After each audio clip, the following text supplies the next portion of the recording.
Shalom Elohim, haleluya, puji nama Tuhan. Semangat pagi Bapak Ibu Saudara yang dikasihi Tuhan kita, Yesus Kristus.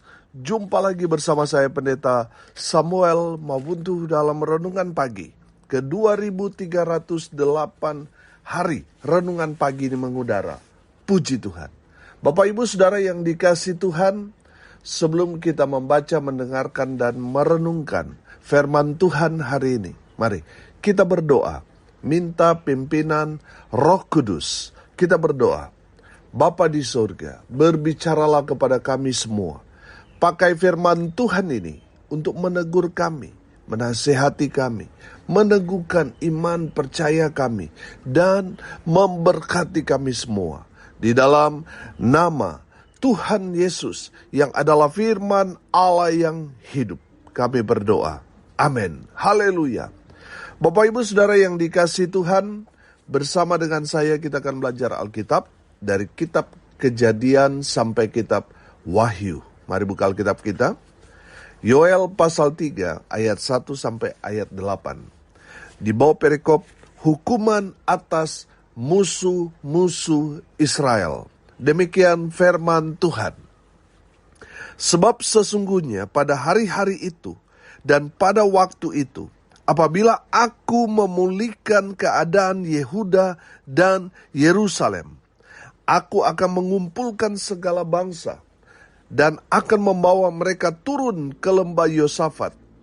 Aku akan berperkara dengan mereka di sana mengenai umatku dan milikku sendiri Israel. Oleh karena mereka mencerai-beraikannya ke antara bangsa-bangsa dan membagi-bagi tanahku. Oleh karena mereka membuang undi mengenai umatku, menyerahkan seorang anak laki-laki karena seorang sundal, dan menjual seorang anak perempuan karena anggur untuk diminum. Lagi, apakah sangkut pautmu dengan aku, hai Tirus dan Sidon, dan seluruh wilayah Filistin? Apakah kamu ini hendak membalas perbuatanku? Apabila kamu melakukan sesuatu terhadap aku, maka dengan cepat, dengan segera aku akan membalikan perbuatanmu itu kepadamu sendiri.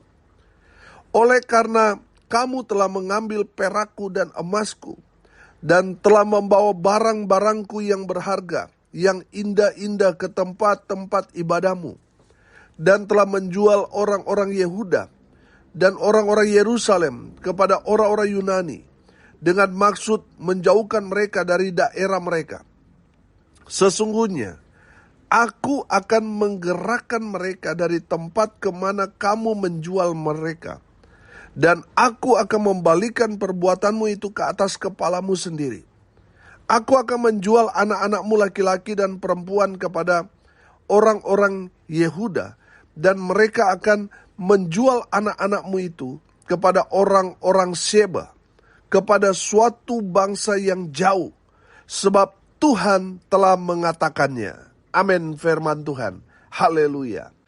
Bapak Ibu Saudara yang dikasihi Tuhan, firman Tuhan ini berbicara tentang apa yang akan terjadi kepada umat Tuhan, di mana ada waktu Tuhan, bangsa Israel akan dipulihkan. Amin.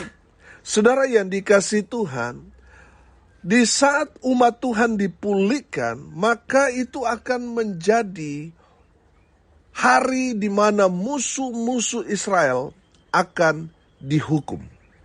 Bapak Ibu Saudara yang dikasihi Tuhan, pertanyaannya, kalau umat Tuhan dipulihkan, apa yang terjadi dengan musuh-musuh umat Tuhan, musuh-musuh Israel? Saudara dengar ini baik-baik. Musuh-musuh umat Tuhan akan, yang pertama, akan berhadapan dengan Tuhan. Saudara perhatikan ayat 2. Aku akan mengumpulkan segala bangsa dan akan membawa mereka turun ke lembah Yosafat. Aku akan berperkara dengan mereka di sana mengenai umatku dan milikku sendiri, Israel. Oleh karena mereka mencerai-beraikannya ke antara bangsa-bangsa dan membagi-bagi tanahku. Saudara perhatikan, aku akan berperkara dengan mereka. Saudara yang dikasihi Tuhan, kita percaya bahwa orang-orang yang memusuhi umat Tuhan, mereka akan berhadapan dengan Tuhan. Amin. Saudara, seberapa kuat pun, seberapa canggih alat perang, alutsista musuh-musuh Israel, mereka tidak ada artinya ketika mereka berhadapan dengan Tuhan. Saudara, musuh-musuhmu mungkin saat ini, mereka menguasai, mereka betul-betul menghancurkan hidup saudara. Dan saudara tidak dapat berbuat apa-apa. Saya mau bilang saudara, tenang. Ada waktunya di mana saudara dipulihkan. Dan saudara akan melihat musuh-musuh saudara itu. Mereka akan hancur. Karena mereka berhadapan dengan Allah pencipta langit dan bumi ini. Saudara yang dikasihi Tuhan, dunia ini di hadapan Tuhan ini hanya segelintir debu, saudara. Tidak ada artinya apa-apa di hadapan Tuhan. Tuhan hanya berfirman saja, selesai dunia ini. Saudara, seberapa kuat pun musuh-musuh saudara. Mungkin dia orang kuat, orang yang punya uang, orang yang punya pengaruh besar, orang yang punya channel dengan penguasa-penguasa. Saudara, itu tidak ada artinya di hadapan Tuhan.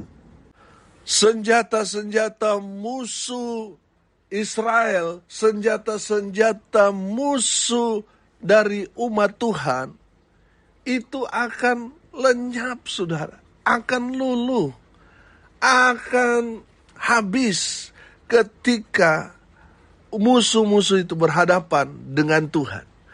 Apapun strategi mereka, itu tidak ada artinya. Karena mereka berhadapan dengan Tuhan. Bapak Ibu Saudara yang dikasihi Tuhan. Kalau saat ini saudara dikucilkan, mengalami penganiayaan, karena saudara orang benar, saudara, musuh-musuh saudara itu, mereka akan berhadapan dengan Tuhan. Lihat Saulus. Saulus itu tadinya kan dia musuh dari orang-orang percaya. Di mana ada orang Kristen, dia datangi, dia aniaya, dia bunuh. Dia minta legalitas dari pemerintahan Romawi pada saat itu. Tujuannya apa? Supaya kalau dia bunuh orang Kristen tidak ada urusan hukum. Saudara lihat, rencananya Saulus ini hebat. Saulus ini jahat. Tapi saudara lihat, di saat dia dalam perjalanan menuju Damsyik, apa yang terjadi? Dia berhadapan dengan Tuhan dan selesai. Saudara yang dikasihi Tuhan, untung Tuhan masih memberi kesempatan buat Saulus, sehingga Saulus bertobat dan dia melayani Tuhan dengan luar biasa. Amin. Saudara, lihat, musuh-musuh umat Tuhan itu tidak berdaya ketika mereka berhadapan dengan Tuhan. Amin.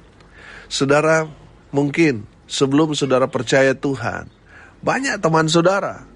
Tapi setelah saudara percaya kepada Tuhan Yesus, tiba-tiba banyak kali musuh saudara.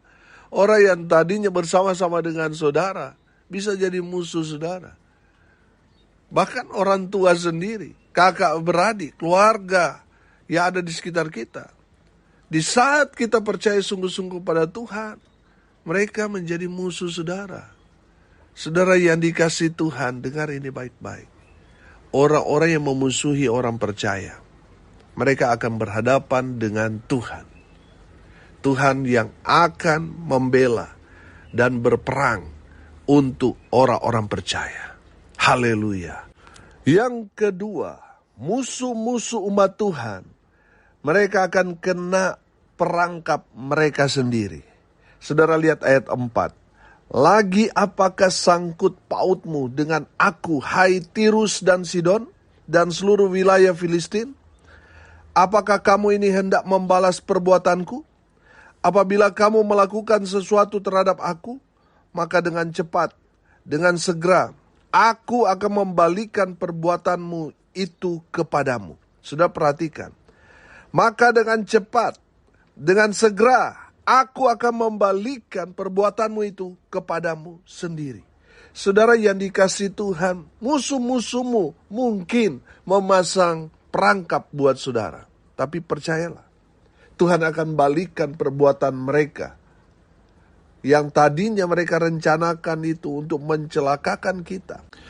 Tuhan akan balikan perbuatan mereka yang jahat itu kena kepada mereka sendiri.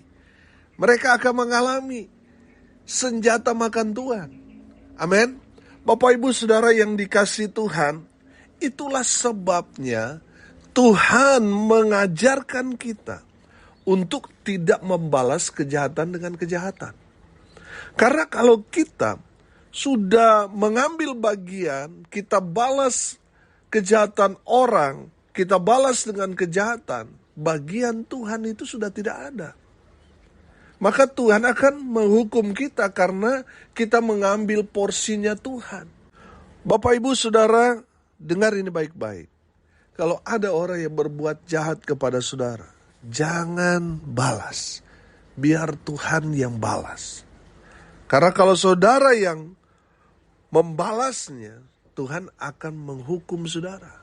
Saudara tidak melihat pembalasan Tuhan, malah saudara sendiri yang akan kena hukuman.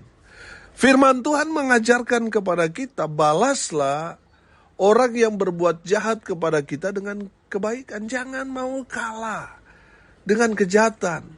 Lakukan hal-hal yang baik kepada orang yang sudah jelas-jelas berbuat jahat kepada kita. Tetap kita mengasihi. Tetap kita mengampuni. Kalau dia tidak bertobat, dia berurusan dengan Tuhan. Amin. Urusan kita orang percaya sudah selesai. Kita tetap melakukan dengan kasih. Kalau dia terus berbuat jahat, itu urusan dia dengan Tuhan. Saudara yang dikasihi Tuhan, saya mempelajari dari kebenaran firman Tuhan ini bahwa Tuhan akan membalikkan perbuatan-perbuatan orang-orang jahat itu kepada mereka sendiri. Amin. Bapak Ibu Saudara yang dikasihi Tuhan, jangan mengambil porsinya Tuhan. Porsinya kita tetap berbuat baik, walaupun kita dicurangi, walaupun kita diperlakukan dengan jahat, tetap berbuat baik kepada mereka yang sudah jelas-jelas berbuat jahat kepada kita. Firman Tuhan juga mengajarkan kepada kita untuk mendoakan mereka yang notabene adalah musuh-musuh kita. Kita punya kewajiban untuk mendoakan mereka. Amin. Jangan menempatkan kebencian dalam hatimu. Saudara, memang sakit. Memang sakit, saudara, ketika orang jelas-jelas berbuat jahat kepada kita dan kita harus berbuat baik kepada mereka. Waduh, itu melawan hukum alam itu, saudara. Tetapi itu yang Tuhan mau kita umat Tuhan lakukan. Bapak Ibu Saudara yang dikasihi Tuhan, orang boleh punya rencana jahat kepada kita, tapi Tuhan punya rencana baik. Amin. Saudara lihat Yusuf, saudara-saudaranya punya rencana jahat buat Yusuf, betul? Tapi saudara lihat, di balik rencana jahat saudara-saudaranya Yusuf, Tuhan punya rencana yang baik. Amin. Buat Yusuf. Haleluya. Saudara, mungkin yang saudara alami juga hal yang sama. Jangan melihat ini, aduh ini kan dia sudah melakukan hal yang sangat jahat Pak Pendeta. Sangat sakit Pak Pendeta. Saudara lihat Yusuf. Di balik perbuatan jahat saudara-saudaranya, ada rencana Tuhan yang luar biasa buat Yusuf. Demikian juga dengan saudara dan saya. Di balik hal-hal yang jahat yang dilakukan oleh musuh-musuh saudara, ada rencana Tuhan yang luar biasa kepada saudara dan saya. Amin. Saudara, kita belajar bahwa kita tahu bahwa Allah turut bekerja dalam segala hal. Amin. Untuk mendatangkan apa? Kebaikan buat kita yang mengasihi Tuhan. Oh, haleluya. Jadi saudara yang dikasihi Tuhan, orang-orang boleh berencana jahat kepada kita, tapi Tuhan akan membalikkan keadaan itu. Yang jahat jadi baik buat kita. Haleluya. Yang ketiga saudara, yang terakhir. Musuh-musuh umat Tuhan, anak-anak mereka akan ditelantarkan. Saudara lihat ayat 8. Aku akan menjual anak-anakmu laki-laki dan perempuan kepada orang-orang Yehuda, dan mereka akan menjual anak-anakmu itu kepada orang-orang Sheba, kepada suatu bangsa yang jauh, sebab Tuhan telah mengatakannya. Saudara lihat, anak cucu dari orang-orang jahat, musuh-musuh Israel, musuh-musuh umat Tuhan, anak cucunya terlantar. Saudara, dulu ada penelitian, orang-orang yang benci terhadap kekristenan, menutup tempat ibadah, sangat-sangat radikal. Saudara, apa yang terjadi dalam mereka? Cepat mati, saudara. Saudara lihat, orang-orang yang radikal, yang memerintahkan, mengajak massa untuk menutup tempat ibadah. Mereka yang punya rencana jahat untuk orang-orang percaya, untuk menganiaya. Mereka biasanya sudah cepat mati. Dan anak cucu mereka betul-betul firman Tuhan iya dan amin terlantar. Betul apa benar? Saudara, luar biasa ajaran Tuhan kepada kita. Firman Tuhan mengajarkan kepada kita, doakan musuhmu. Doakan supaya apa? Supaya dia bertobat agar anak cucunya tidak terlantar. Ini kan pelajaran surga yang hebat, dahsyat, luar biasa. Amin. Tidak ada yang dapat saudara temukan ajaran seperti yang Yesus ajarkan kepada kita. Doakan musuhmu, kasihilah mereka. Oh, haleluya. Hanya saudara temukan di dalam Alkitab. Di ajaran lain saudara nggak akan temukan. Kalau di luar sana diajarkan saudara, kalau kita ditampar, ambil parang, bunuh. Nah, saudara yang dikasih Tuhan, kita diajarkan untuk mengasihi musuh kita dengan cara apa? Berdoa buat mereka, supaya mereka bertobat, agar anak cucu mereka tidak terlantar. Bapak Ibu Saudara yang dikasih Tuhan, dari kebenaran firman Tuhan ini kita belajar, saudara. Kasihi musuhmu. Saudara yang dikasih Tuhan, jangan melihat orang itu, tapi lihat generasinya. Anak cucunya akan terlantar. Makanya Tuhan mengajarkan kepada kita, doakan orang yang memusuhi saudara. Karena orang yang memusuhi orang percaya, mereka akan berhadapan dengan Tuhan. Mereka akan hancur dengan perangkap mereka sendiri. Dan berakibat anak cucu mereka terlantar. Saudara harus melihat itu anak cucunya yang akan terlantar. Harus timbul rasa kasih di dalam diri kita. Sehingga ketika kita melihat muka dari musuh kita itu, yang kita lihat itu kasih. Mengasihi dia. Doakan dia supaya dia bertobat. Amin. Saudara yang dikasihi Tuhan, hari ini kita belajar. Satu hari nanti, saudara pasti akan dipulihkan. Amin. Dipulihkan kesehatannya, perekonomiannya, semua kehidupan saudara pasti Tuhan akan pulihkan. Yang percaya katakan amin. Haleluya. Rumah tanggamu yang sedang renggang sekarang ini, Tuhan pasti akan pulihkan. Amin. Nah, saudara yang dikasihi Tuhan, di saat saudara dipulihkan, di saat itu juga terjadi penghukuman buat musuh-musuh saudara. Musuh-musuh orang benar. Musuh-musuh umat Tuhan. Mereka akan bertanggung jawab di hadapan Tuhan. Mereka yang memusuhi saudara, mereka sama seperti memusuhi Tuhan. Sehingga mereka berhadapan dengan Tuhan Allah pencipta langit dan bumi. Seberapa banyak pun masa mereka, seberapa canggih apapun alutsista mereka, itu tidak ada artinya. Mereka akan bertekuk lutut di hadapan Tuhan. Mereka akan habis, musnah, binasa. Yang kedua saudara, mereka orang-orang yang jahat, mereka akan dihukum dengan perangkap mereka sendiri. Rencana jahat mereka, itu justru yang akan menimpa mereka. Amin. Saudara lihat waktu Haman berencana untuk membunuh Mordekai dengan cara menyulahkan. Jadi kalau saudara pernah lihat babi guling, saudara, menyulahkan itu seperti itu. Jadi ditusuk saudara dari anus sampai ke mulut saudara. Saudara lihat rencana Haman kepada Mordekai. Justru itu Tuhan balikan. Haman yang mati dengan caranya sendiri. Saudara yang dikasihi Tuhan, Tuhan sanggup membalikan perbuatan-perbuatan jahat orang kepada mereka sendiri. Yang ketiga, musuh-musuh umat Tuhan itu, anak cucu mereka akan terlantar. Jadi kita harus punya kasih. Doakan musuh-musuh kita supaya mereka bertobat agar anak cucu mereka tidak terlantar. Amin. Mari kita berdoa. Terima kasih Bapa di surga, sudah berbicara kepada kami semua melalui kebenaran firman-Mu. Berkati semua pendengar dimanapun mereka berada. Tuhan memberkati hidup mereka. Rumah tangga mereka diberkati. Usaha, pekerjaan, pelayanan mereka dibuat beruntung, berhasil dalam segala hal. Mereka yang sakit Tuhan sembuhkan. Mereka yang lemah Tuhan kuatkan.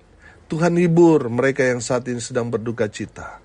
Dan hamba berdoa untuk mereka yang hari ini berulang tahun, khusus untuk anak terkasih kami, Putu Rahel Seli Mawuntu. Tuhan memberkati ya Tuhan, di dalam kehidupannya, baik itu di dalam pendidikannya, kesehatannya. Tuhan memberkati masa depannya. Tuhan memberkati semua yang baik buat anak terkasih kami Seli. Hamba berdoa Tuhan, biar Tuhan memberi umur panjang, kesehatan, kekuatan yang datang dari Tuhan. Dan semua kerinduan, cita-citanya, semua Tuhan berikan buat anak terkasih kami, Seli. Di dalam nama Tuhan Yesus, hamba berdoa, biarlah berkat Tuhan turun memenuhi semua pendengar. Bapak Ibu Saudara yang dikasihi Tuhan, arahkanlah hatimu kepada Tuhan, dan terimalah berkat dari Tuhan Yesus. Tuhan memberkati engkau dan melindungi engkau. Tuhan menyinari engkau dengan wajah-Nya dan memberi engkau kasih karunia. Tuhan menghadapkan wajah-Nya kepadamu dan memberi engkau damai sejahtera. Di dalam nama Tuhan Yesus, sumber segala berkat. Bapak Ibu Saudara yang percaya, diberkati Tuhan, katakan amin. Puji Tuhan. Bapak Ibu Saudara yang dikasihi Tuhan, kalau saudara merasa diberkati melalui renungan pagi ini, bagikan juga kepada saudara-saudara yang lain, supaya mereka juga diberkati. Karena untuk itulah kita dipanggil, untuk jadi berkat. Salam kasih dari Bali. Saya Pendeta Samuel Mawuntu. Sampai jumpa besok pagi. Tuhan Yesus memberkati kita semua. Haleluya.